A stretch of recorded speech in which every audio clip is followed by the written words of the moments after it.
Juan capítulo 20, vamos a leer el texto que leímos ahorita en la mañana.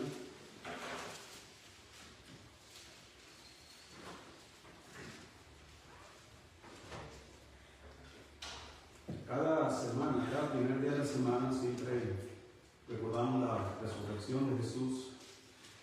Pero hoy, hermanos, hablando de, podríamos decir así, el aniversario, ¿verdad?, de la resurrección de Jesús.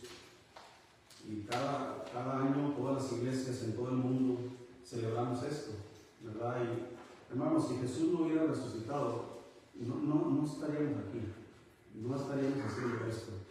No habría tanta gente en todo el mundo, hermanos, celebrando lo mismo, si Jesús no hubiera resucitado. Si Jesús no hubiera resucitado, como dijo el apóstol Pablo en 1 Corintios, que nuestra fe iba a ser vana, que nuestra fe no iba a tener sentido, que íbamos a ser los más dignos de conmiseración de todos los hombres. Si Jesús no hubiera resucitado, aún estamos en nuestros pecados. Si Jesús no hubiera resucitado, hermanos, ¿cómo explica usted tanta vida cambiada? Porque si algo hace la resurrección, hermanos, que ahorita vamos a predicar, es que la resurrección, hermanos, trae vida nueva a nuestras vidas. Sin Cristo estamos perdidos, sin Cristo estamos condenados, sin Cristo no hay esperanza, hermanos, sin Cristo no hay una vida, como dijo el Señor, una vida abundante. Sin Cristo, hermanos, no hay, el futuro es incierto, pero con Cristo, hermanos, todas estas cosas se solucionaron. Con Cristo hay esperanza, con Cristo, hermanos, tenemos paz, con Cristo tenemos salvación, con Cristo tenemos un buen futuro, hermanos, porque no solamente estamos celebrando que Cristo ha resucitado, hermanos, pero esto se complementa con la venida de Jesús, porque Él viene por nosotros. ¿Cuándo va a ser eso? No lo sabemos, pero puede ser hoy. Y si Cristo viene hoy, hermanos, ¿qué nos espera? ¿Quién espera este mundo si Cristo viene hoy? Pero ¿qué esperan los que han creído en Jesús? Ahora sí, como dice en Apocalipsis, ¿verdad?, que ya no habrá muerte, no habrá dolor ni clamor, porque las primeras cosas pasaron. Si Cristo viene hoy, hermanos, todos los que hemos creído en Él seremos arrebatados para estar juntamente con el Señor en el aire. Los muertos en Cristo resucitarán primero, porque Cristo resucitó. Los muertos en Cristo también van a resucitar. ¿Qué esperanza, hermanos, para aquellos que ya partieron? ¿Cuántos de nosotros, verdad, que tenemos familiares que ya partieron, cristianos? Qué emocionante, ¿verdad? Vamos a ver eso.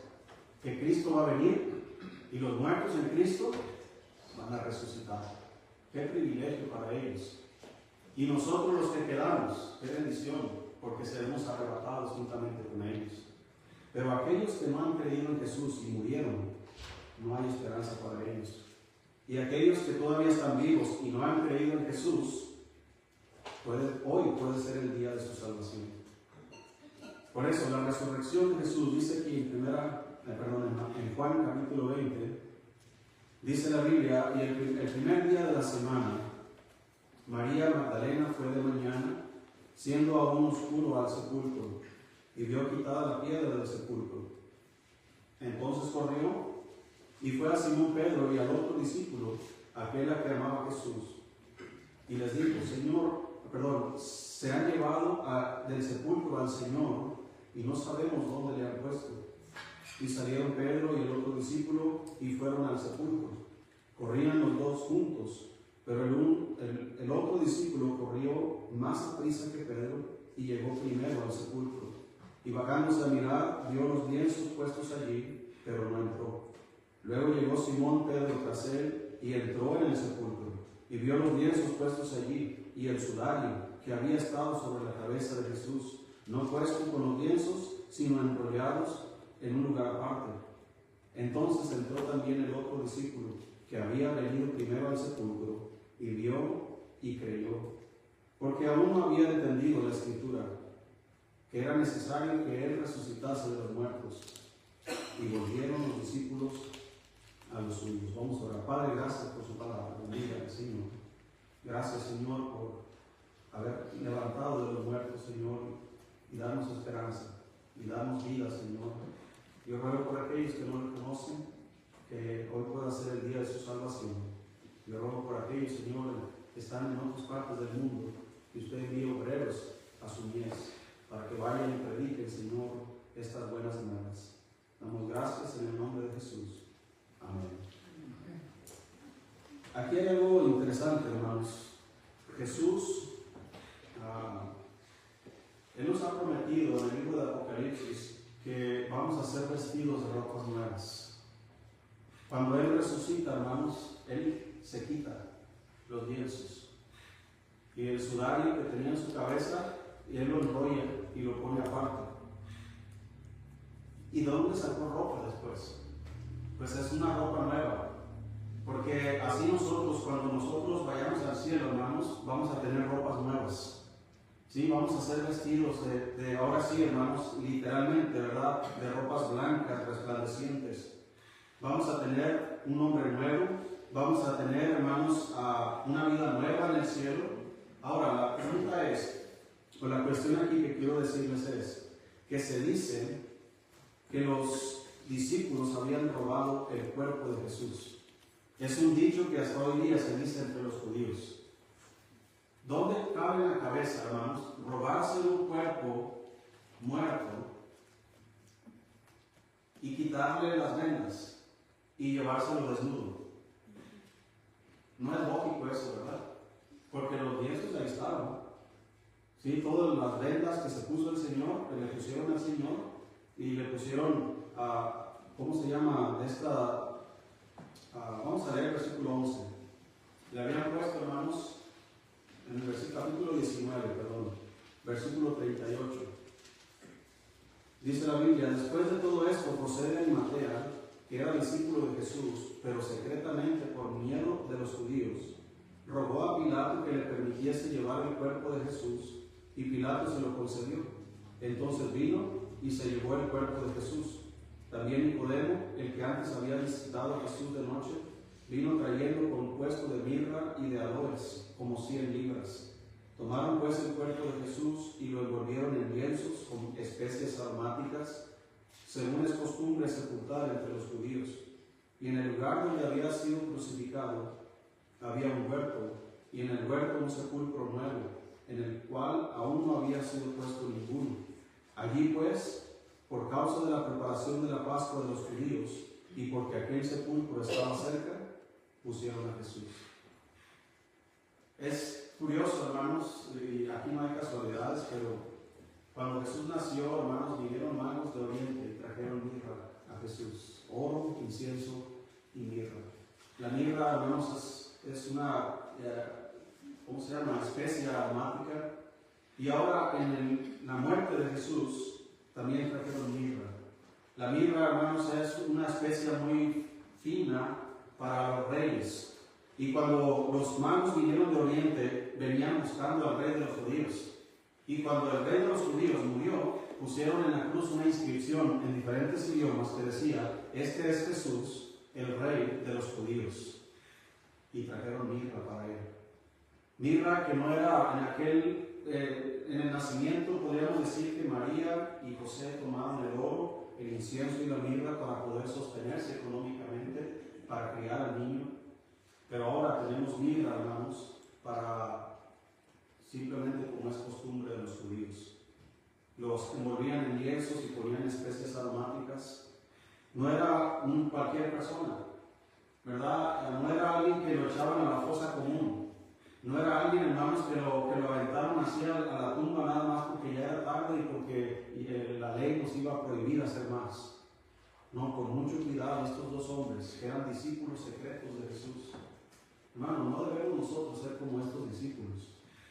Aunque gracias a Dios que Dios los usó para que ellos pudieran pedir el cuerpo, pudieran bajarlo, envolverlo y sepultarlo. Dios utilizó a estos dos hombres ricos para hacer este trabajo. Pero no deberíamos ser discípulos secretos de Jesús. No se avergüence de Jesús.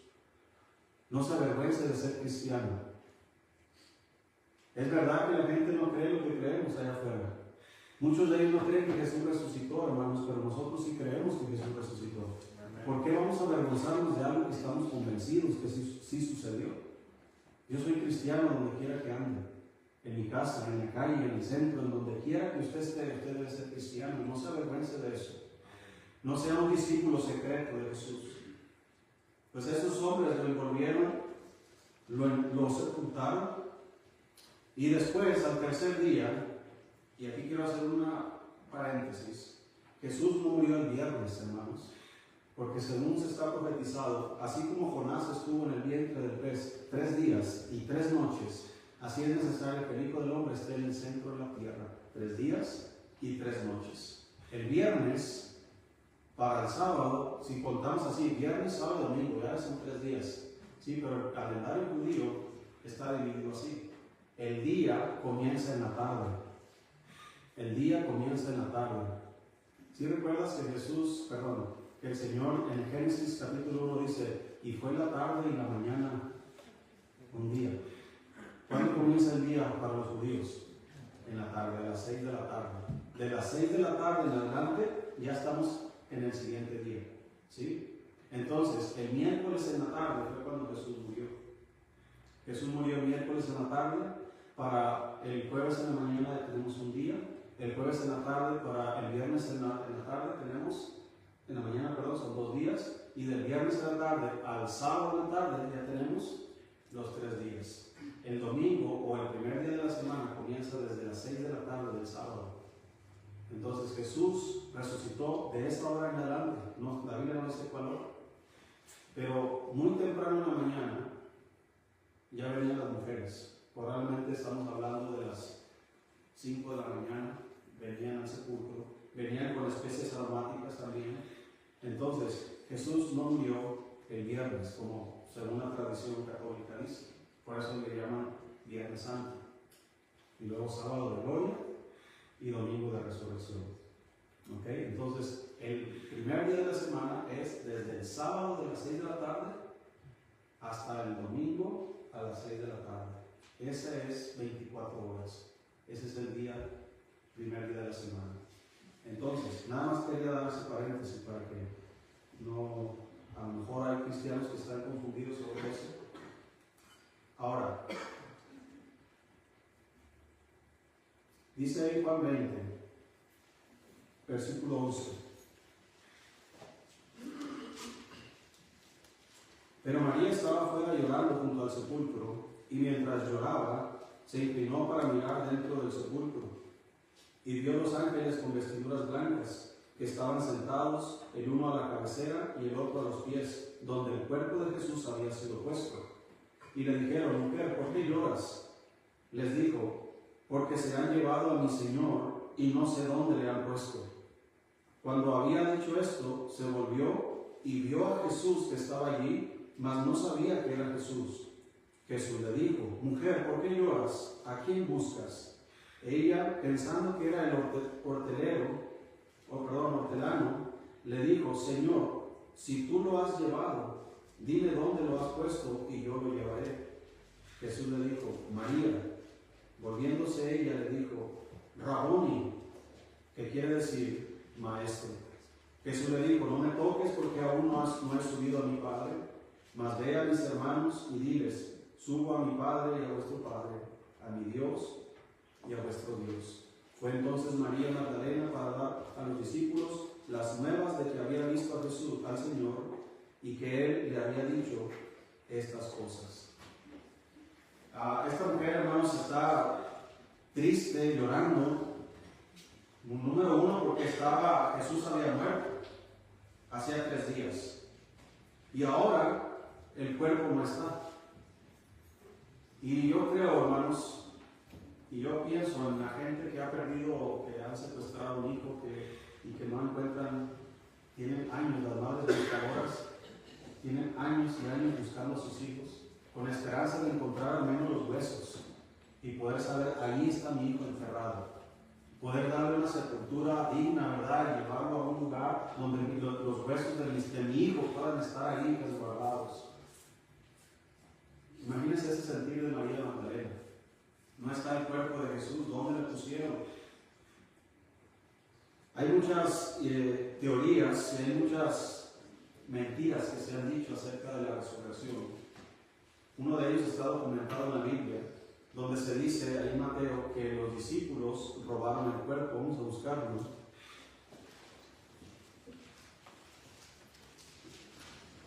si es Mateo. Mateo capítulo 27.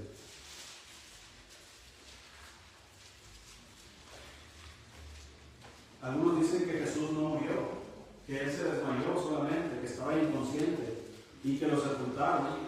Y después ya en la tumba, Él ya despertó de la inconsciencia y se levantó y se fue como si nada.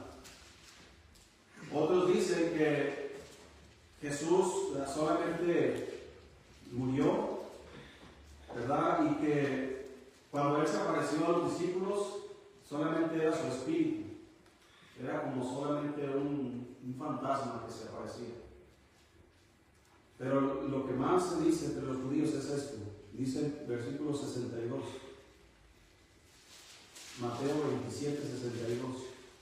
Al día siguiente, que es después de la preparación, se reunieron los principales sacerdotes y los fariseos ante Pilato, diciendo: Señor, nos acordamos que aquel engañador dijo, viviendo aún, después de 3 días resucitaré. Manda pues que se asegure el sepulcro hasta el 3er día. No sea que vengan sus discípulos de noche y lo hurten y digan al pueblo: resucitó de entre los muertos.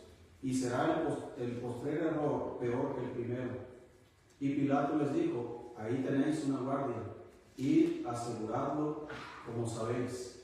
Entonces ellos fueron y aseguraron el sepulcro, sellando la piedra y poniendo la guardia. ¿Cuál era el temor de los fariseos, de los sacerdotes? Que vinieran los discípulos de noche y se robaran el cuerpo. Entonces pusieron una guardia, hermanos, legal, una guardia que la vida, o en este caso, el cuerpo de Jesús, por la vida de los soldados. Si se llega a perder el cuerpo, los soldados tienen que morir. Así es la ley romana para los soldados. Ahora ya tienen una guardia, porque ya hay sospechas, según los fariseos, según los sacerdotes. No vaya a ser que vengan sus discípulos de noche y hurten el cuerpo y después digan que resucitó. Ya traían esto en la mente. Ahora, cuando sucede, vamos al libro de Lucas, cuando esto sucede,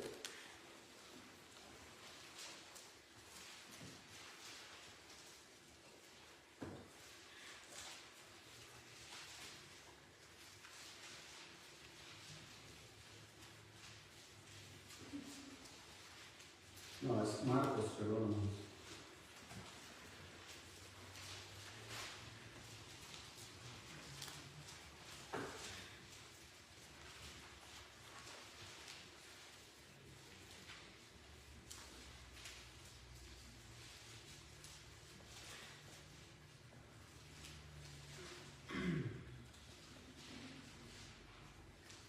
Estamos jugando, ¿no?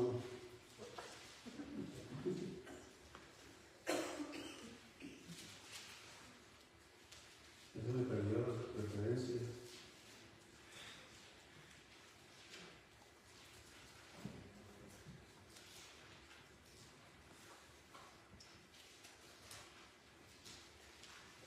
Sí, estamos en Mateo.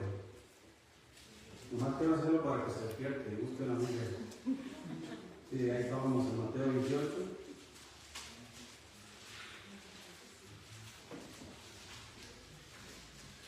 Ya casi termino la introducción, hermanos, y vamos a entrar al mensaje. Entonces ya vienen, ¿cómo se le llama eso, hermanos? Prejuicios. ¿Sí? ¿Ya ha tenido prejuicios sobre alguna persona? ¿O alguien ha tenido prejuicios sobre usted? ¿Verdad? Entonces ellos ya traían esa idea. Los discípulos pues, pueden venir de noche y pueden robarse el cuerpo. Y podríamos decir que sería una sospecha real, ¿verdad? Pues, ¿quién resucita de los muertos? Hay incredulidad. Y ellos dicen: no vaya a ser que vengan y digan que ha resucitado. Cuando Él resucita, versículo 28, capítulo 28,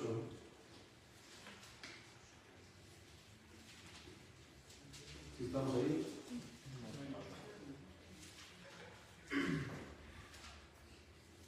Versículo 1. Pasado el día de reposo, al amanecer del primer día de la semana, vinieron María Magdalena y la otra María a ver el sepulcro. Y hubo un gran terremoto, porque un ángel del Señor descendiendo del cielo y llegando removió la piedra y se sentó sobre ella. Su aspecto era como un relámpago y su vestido blanco como la nieve. Y de miedo de él, los guardas temblaron y se quedaron como muertos. ¿Sí? Ahí se quedaron, ¿verdad?, impactados de lo que estaban viendo. Versículo 11. Mientras ellas iban, he aquí uno de la guardia fueron a la ciudad y dieron aviso a los principales sacerdotes de todas las cosas que habían acontecido. Ok, le dieron aviso de todas las cosas que habían acontecido, que hubo un terremoto, que unos ángeles removieron la piedra y ellos los vieron y se quedaron como muertos. Versículo 12, y reunidos con los ancianos y habido consejo, dieron mucho dinero a los soldados, diciendo: decid vosotros, sus discípulos vinieron de noche.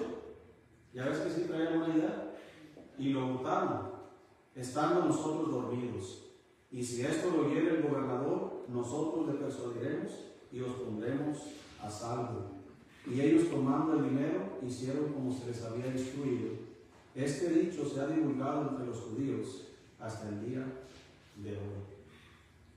Entonces, ellos dijeron la verdad, ellos vieron lo que pasó, vieron a Jesús, aunque no dice que vieron a Jesús, pero vieron a los ángeles, vieron la piedra removida. Cuando despertaron, fueron a dar aviso. Hermanos, ¿no sería suficiente para haber creído? Que estos hombres soldados dijeran: no, es verdad lo que está sucediendo. Jesús sí es Dios. Jesús murió, pero mira, Jesús está resucitando de los muertos. Pero ellos fueron y le dieron aviso a los principales sacerdotes, aquellos que supuestamente son los siervos de Dios, aquellos que hacían los sacrificios de Dios, los que estaban más cerca de Dios que todo el pueblo, el que entraba al lugar santísimo para ofrecer sangre en el propiciatorio, Anás y Caifás. Esos hombres corruptos recibieron la verdad, el testimonio de gente que no era cristiana, el testimonio de soldados paganos que tampoco creían. Ellos recibieron el testimonio de ellos de la verdad que sí había resucitado, y en lugar de creer, les dan dinero para decir una mentira. ¿Qué están defendiendo Anás y Caifás? ¿Sabía usted, hermano, que Anás y Caifás tenían negocios corruptos dentro del templo y que estaban ganando muchísimo dinero? Por eso cuando Jesús vino y volcó las mesas de los cambistas, ellos estaban bien enojados, porque estaban, en pocas palabras, quitándole su negocio. Había tanta corrupción en el mundo religioso de Jerusalén, hermanos, que ellos simplemente preferían conservar su negocio que creer en Jesús. Y dieron mucho dinero. Los guardias tomaron el dinero y se fueron. Ahora yo me pregunto, ¿cómo supo Mateo que sucedió esto? Podemos decir que el Espíritu Santo le inspiró a escribir porque Él lo sabe todo. Pero yo quiero saber, o quisiera yo saber, o quisiera creer, mejor dicho, que alguno de esos guardias, al pasar el tiempo, el Espíritu Santo le convenció y él dijo algo al respecto. Porque esto fue algo privado. Esto fue algo dentro de los movimientos corruptos, siempre se hacen en privado. No hay cámaras, no hay celulares, no hay grabaciones. Alguien tuvo que haber dicho de él. Y muy probablemente fue alguno de los guardias. Porque recuerda, hermano, que el centurión, si recuerdas aquel que le picó al Señor en el costado, creyó. Él dijo: verdaderamente este hombre es hijo de Dios. Al ver el terremoto, la oscuridad y todo lo que estaba sucediendo. Entonces, muy probablemente alguno de estos guardias, al pasar el tiempo, se convirtió y fue el que dio la historia. Es lo que quisiera yo creer. La resurrección de Jesús, hermanos, es una historia que debe ser creída por fe. Ninguno de nosotros hemos visto al Señor resucitado. Solo los discípulos, las mujeres y algunos otros tuvieron ese privilegio. Pero Jesús dijo, hermanos, que los que no vieron y creyeron son más bienaventurados que aquellos que le vieron resucitado. Aunque nosotros, hermanos, no hemos visto a Jesús resucitado, sí hemos visto las evidencias en nuestras vidas. Hemos visto que con solo creer en Él hemos experimentado un cambio de vida. No hemos visto a Jesús, yo nunca lo he visto, y estoy seguro que usted tampoco. Y si alguien de ustedes dice que ha visto a Jesús, muy probablemente comió algo raro. Jesús, hermanos, está a la diestra del Padre, sentado ahí, esperando hasta que todos sus enemigos sean puestos por estrado de sus pies. Y cuando llegue el cumplimiento del tiempo, el día y la hora, Él vendrá por nosotros. Mientras, Él ha enviado su Espíritu Santo a morar en nosotros. Y es en el Espíritu en que la presencia del Señor está en medio de nosotros. Es por medio del Espíritu Santo que tú y yo tenemos acceso al Padre. Es por medio del Espíritu Santo es que podemos orar y podemos cantar y podemos servir al Señor. Y todo esto, hermano, fue gracias a la muerte, a la sepultura y a la resurrección de Jesús. Entonces, dice en Efesios 1:15, y vamos a terminar. La introducción. Efesios 1:15.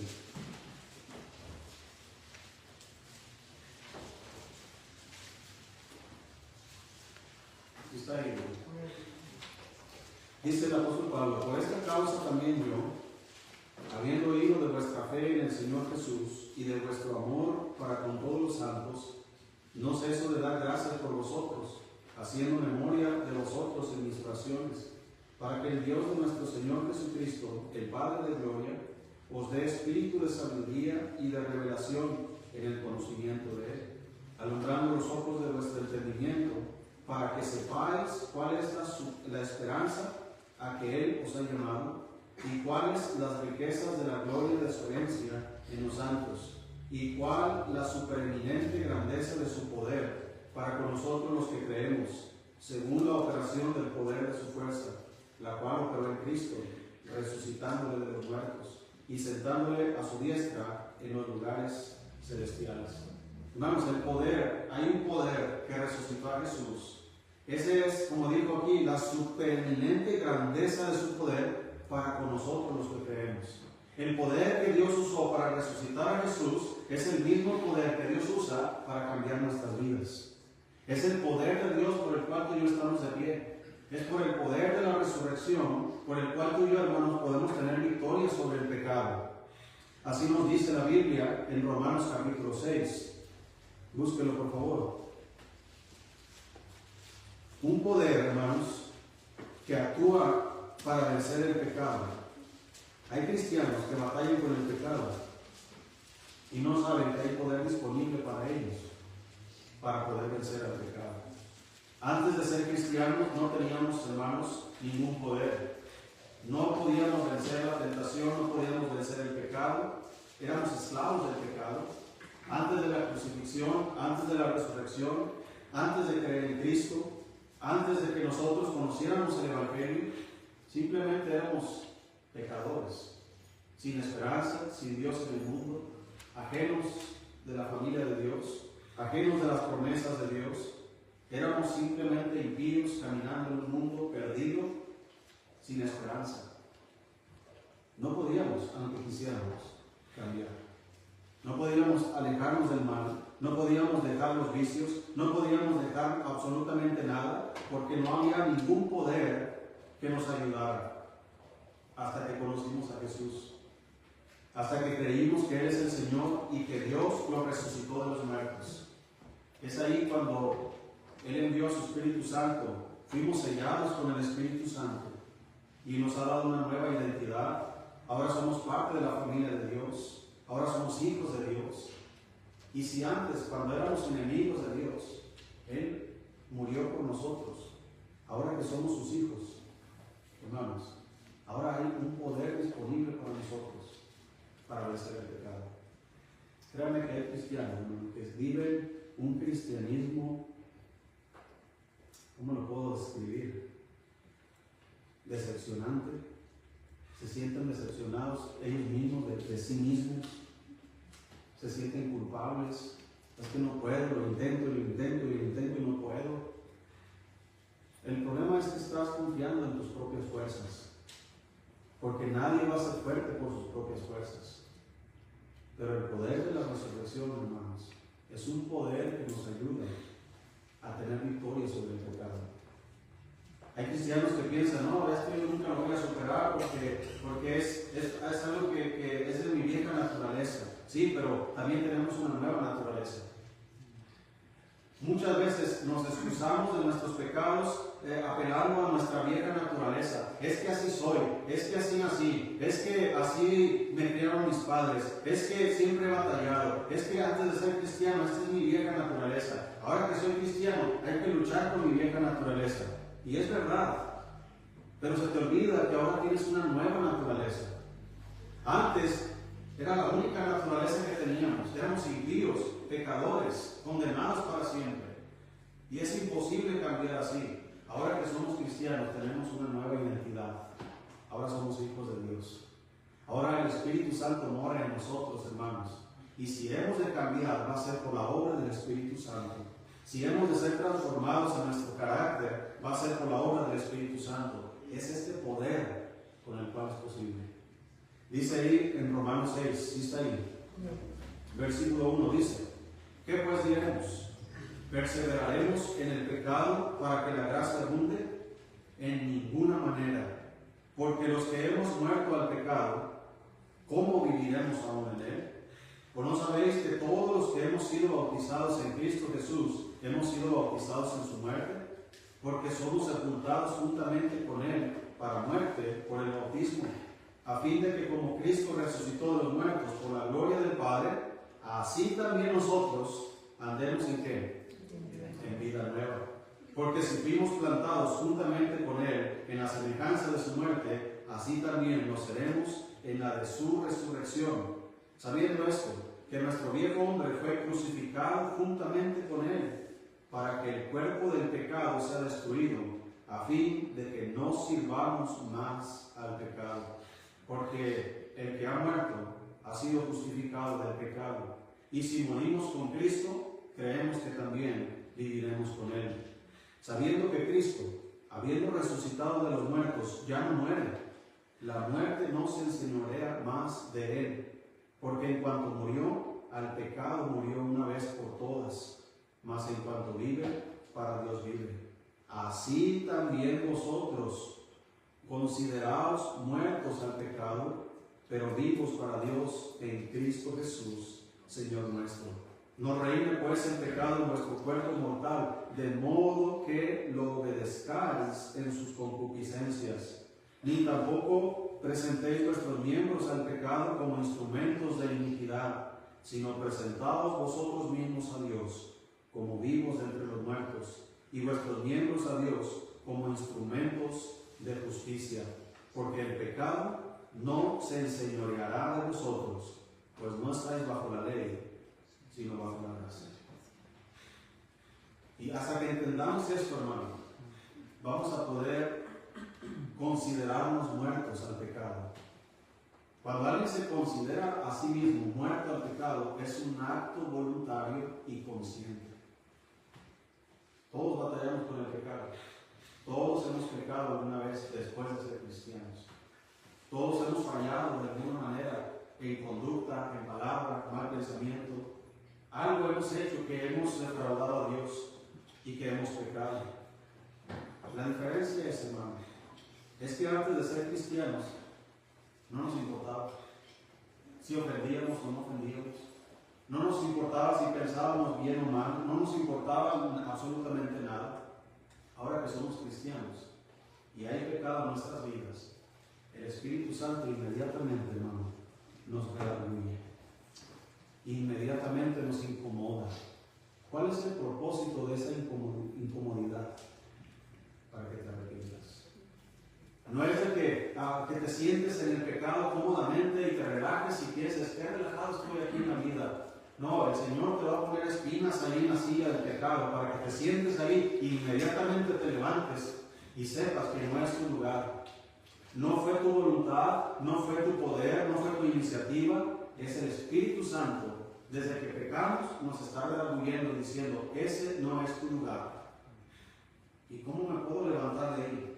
Pues el mismo poder que levantó a Cristo de los muertos. Es el mismo poder con el cual podemos levantarnos del pecado. Es un poder, hermanos, que no es un poder para hacer milagros, donde muchos piensan que tener el poder de Dios es un poder para sanar y levantar enfermos. Es simplemente un poder, hermanos, para vivir en vida nueva. Sin el poder de Dios, ninguno de nosotros puede vivir en vida nueva. Ninguno de nosotros puede vivir bien. Sin el poder del Espíritu Santo, ninguno de nosotros, hermano, puede ser transformado. Necesitamos ese poder. Es un poder que vence el pecado. Y voy a terminar con esto. Es un poder, hermanos, que actúa para llegar a la meta. Vamos a Filipenses 3. Y ahí nos vamos a quedar. Filipenses capítulo 3.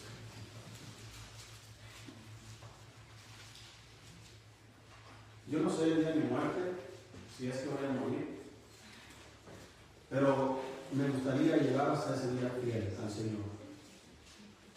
Yo no sé por qué digo esto, porque si Cristo viene antes, los muertos de Cristo resucitarán primero, luego nosotros que hayamos quedado hasta la venida del Señor, seremos arrebatados. ¿Cuándo va a suceder eso? No lo sabemos tampoco. Hay señales de que es muy pronto. Puede ser tan pronto que en esta noche puede ser el día. Pero si no es esta noche, si no es en 10 años, si no es en 20 años, yo quiero llegar a la meta. Yo quiero llegar siendo fiel al Señor hasta el último día. Ya sea que el Señor venga por todos nosotros, o ya sea que el Señor venga individualmente por cada uno de nosotros. ¿Cuántos tienen la misma meta como cristianos? Ser fiel al Señor hasta la muerte. ¿Cuántos de ustedes? Levanten su mano. ¿Cuántos quisieran ser fieles al Señor? Mira, sin este poder no se puede. Sin el poder de Dios, si no nos fortalecemos en el Señor y en el poder de su fuerza, cualquier desánimo nos saca de la carrera. Cualquier cosa, hermanos, nos desanima y nos echa para atrás. ¿Cuánto cristiano, hermanos, se enfrenta a dificultades, a tribulación y se desanima y se aparta y se van al mundo y dejan de ser fieles y dejan de ser constantes, y cuando Cristo venga los vaya, hermanos, fuera de la carrera cristiana? ¿Cuántos de nosotros estamos expuestos a eso? Todos. Un día malo que nos levantemos, que no nos caiga un comentario de cualquier persona, o de mi esposa, o de mis hijos, una tragedia que llegue a nuestras vidas, algo que nos golpee tan fuerte, hermano, que digamos: Dios, ¿por dónde estás? ¿Y cuánto cristiano ha vuelto atrás? Porque no ha entendido que para llegar a la meta, hermanos, necesitamos este poder. Un poder que nos cambia, nos transforma, pero nos mantiene fieles. Por eso necesitamos este poder. Y vea lo que dijo el apóstol Pablo, Filipenses 4, Filipenses 3, versículo 7. Dice el apóstol Pablo: pero cuantas cosas eran para mí ganancia, las he estimado como pérdida por amor de Cristo. Y ciertamente aún estimo todas las cosas como pérdida por la excelencia del conocimiento de Cristo Jesús, mi Señor, por amor del cual lo he perdido todo y lo tengo por basura para ganar a Cristo y ser hallado en Él, no teniendo mi propia justicia, que es por la ley, sino la que es por la fe de Cristo, la justicia que es de Dios por la fe, a fin de ¿qué? De conocerle y el poder de su resurrección y la participación de sus padecimientos, llegando a ser semejante a él en su muerte. Si en alguna manera llegase a la resurrección de entre los muertos, está hablando de que si de alguna manera él muriera y tendría que resucitar. 12. No que lo haya alcanzado ya, ni que ya sea perfecto, sino que prosigo por ver si logro asir a aquello por lo cual fui también asido por Cristo Jesús. Hermanos, yo mismo no pretendo haberlo ya alcanzado, pero una cosa hago, olvidando ciertamente lo que queda atrás y extendiéndome a lo que está delante. Prosigo a la meta, al premio del supremo llamamiento de Dios en Cristo Jesús. Hermanos, ese es el deseo de Pablo. ¿sí? Olvidando lo que queda atrás. Buenas cosas, malas cosas, pero todo está atrás, extendiéndome a lo que está delante. Y como diría el escritor de Hebreos, la manera en que nosotros vamos a continuar adelante es puesto los ojos en Jesús, el autor y consumador de la fe. ¿Quieres terminar tu carrera? Tienes que poner tu mirada ahí. Y el poder del Señor nos va a permanecer fieles hasta la muerte. Hermano, ¿cuánto cristiano ya ha hecho eso? ¿Cuánto cristiano ya fue fiel hasta la muerte? Fue constante al Señor, fue fiel al Señor. Y no estoy hablando de profetas, de apóstoles, no estoy hablando de los hombres del pasado, hombres del presente, que fueron fieles. Que a pesar de la dificultad, del desánimo, de las tragedias, de todo lo que viniera por delante, siempre estuvieron ahí, fieles, fieles, fieles. ¿Quién no se ha desanimado? Hermano, no deje que el desánimo le saque de la carrera. No deje que las necesidades le saquen de la carrera. Nos esperan buenas cosas en el futuro. Hay que llegar a la meta. La meta es el cielo. Todos llegaremos al cielo. ¿Cómo llegaremos? Esa es otra pregunta. ¿Vamos a llegar siendo bien, buen siervo fiel? ¿O llegaremos siervo malo y negligente? ¿Qué nos dirá el Señor cuando lleguemos a la meta? Yo quiero, como dijo Pablo, y que dijo el apóstol Pablo, que he acabado la carrera con gozo, he guardado la fe. Por lo demás me espera la corona de justicia, la cual me dará el Señor fiel justo. Y no solo a mí, sino a todos los que aman su venida. ¿Cuántos de ustedes quieren la venida de Cristo, hermanos? Esa es la meta. Si no viene Cristo antes de nuestra muerte, pues nos va a tocar resucitar de los muertos. Pero hasta ese día sea fiel al Señor. Vamos a orar a Dios. Gracias por su palabra. Gracias, Señor, por haber muerto con nosotros y por haber resucitado.